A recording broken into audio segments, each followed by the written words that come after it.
हाय दोस्तों, मेरा नाम जनार्दन है। मैं आपके लिए कहानी लेकर आए दुष्ट अजगर और कौवा। एक राजा के महल के बगीचे में एक कौवा अपनी मादा के साथ रहता था। वे बगीचे के सबसे बड़े पेड़ पर रहते थे। उसी पेड़ के नीचे एक अजगर का बिल था। कौवे को पता था कि अजगर वहीं रहता है, फिर भी वे उस पेड़ पर काफ़ी समय से रह रहे थे। दोनों सुबह के समय चारे की तलाश में निकल जाते थे और शाम को लौटते थे। इसी तरह समय बीत रहा था। एक दिन मादा कौवे ने 2 अंडे दिए। दोनों बहुत खुश थे। अगले दिन दोनों कौवे अंडों को घोंसले में छोड़कर चारा ढूंढने चले गए। शाम को वे खाना लेकर लौटे। आकर उन्होंने देखा कि अंडे वहाँ पर नहीं थे।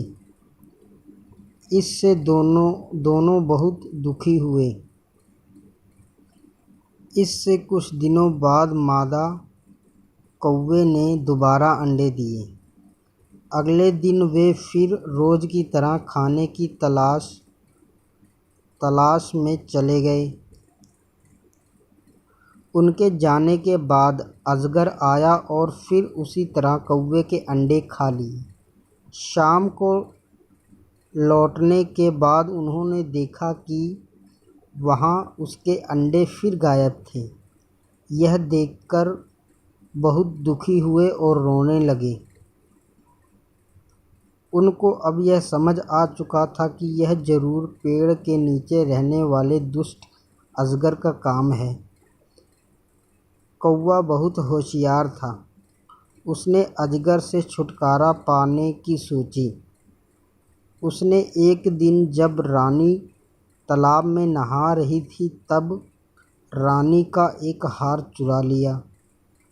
सैनिकों ने यह देख लिया। वे कौवे के पीछे लग गए। कौवे ने वह हार ले जाकर अजगर के बिल में डाल दिया। जब सैनिक हार निकालने लगे तो उनको अजगर दिखाई दिया। सैनिकों ने अजगर को मार दिया और हार ले लिया।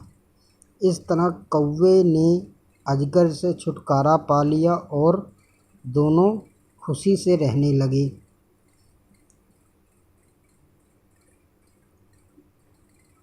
तो दोस्तों, आपको ये अजगर और कौवे की कहानी कैसी लगी ज़रूर लिखना और सब्सक्राइब करना और फॉलो भी कर लेना। अगली कहानी ज़रूर एक बार फिर लेकर आऊँगा। धन्यवाद।